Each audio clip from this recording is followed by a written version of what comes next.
lại đến kênh bếp của tôi. Hôm nay mình sẽ giới thiệu với các bạn một món mới nữa. Đó là một cái món nấu măng. Đây là món măng của mình. Măng này các bạn có thể dùng măng rừng hoặc măng nhà cũng được nha.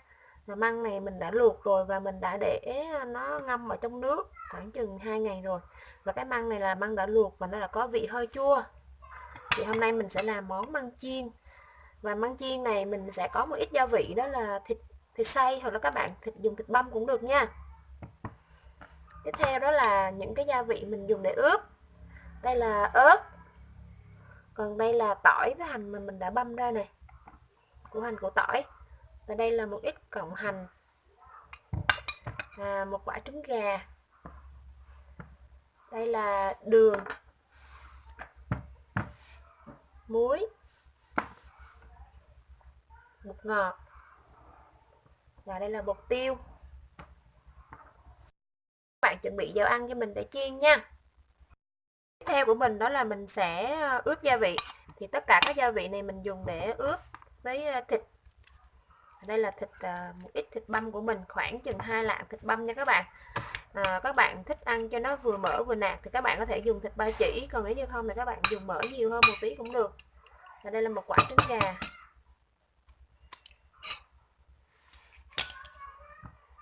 Và các bạn nêm vào đây cho mình một ít đường nhé. Tiếp theo đó là mình sẽ nêm một ít bột ngọt. Các bạn nêm cái gia vị này giống như là mình làm món chả cuốn vậy đó, chả giò đó các bạn. Và một chút xíu muối. Và đây là bột tiêu ha. Các bạn ăn tiêu nhiều hay ít thì các bạn bỏ tùy ý các bạn. Bây giờ mình sẽ trộn đều cái gia vị này lên.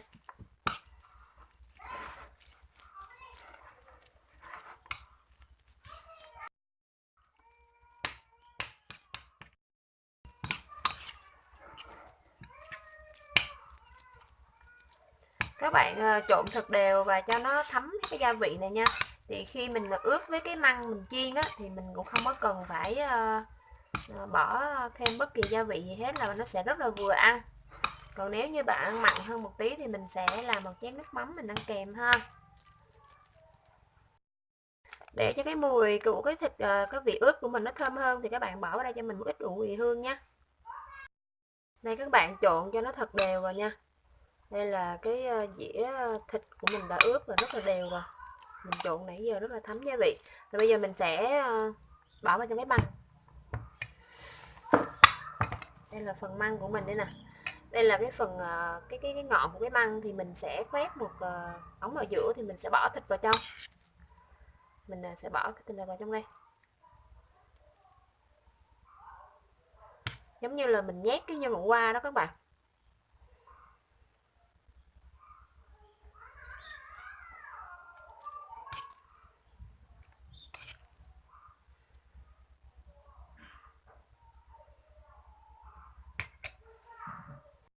Đây mình đã làm được một cái rồi.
Mình sẽ chuẩn bị một cái chảo để mình chiên nha.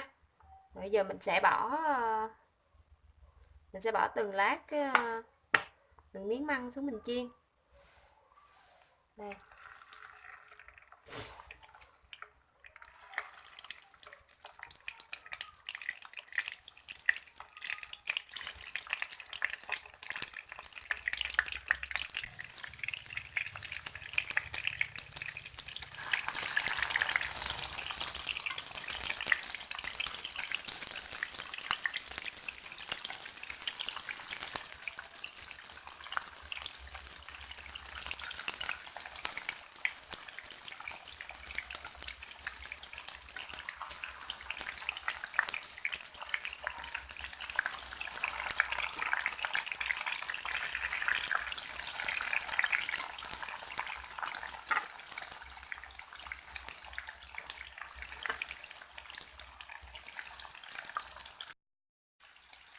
Đây các bạn, bỏ lên chiên mà mình phải chiên nhỏ lửa nha.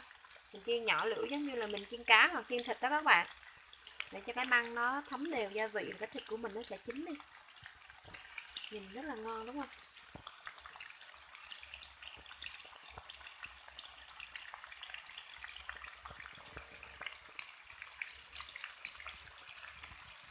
Đây là gọi là món măng chiên, măng nhồi thịt chiên đó các bạn.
Vậy là mình đã hoàn thành xong món măng nhồi thịt chiên rồi nhé.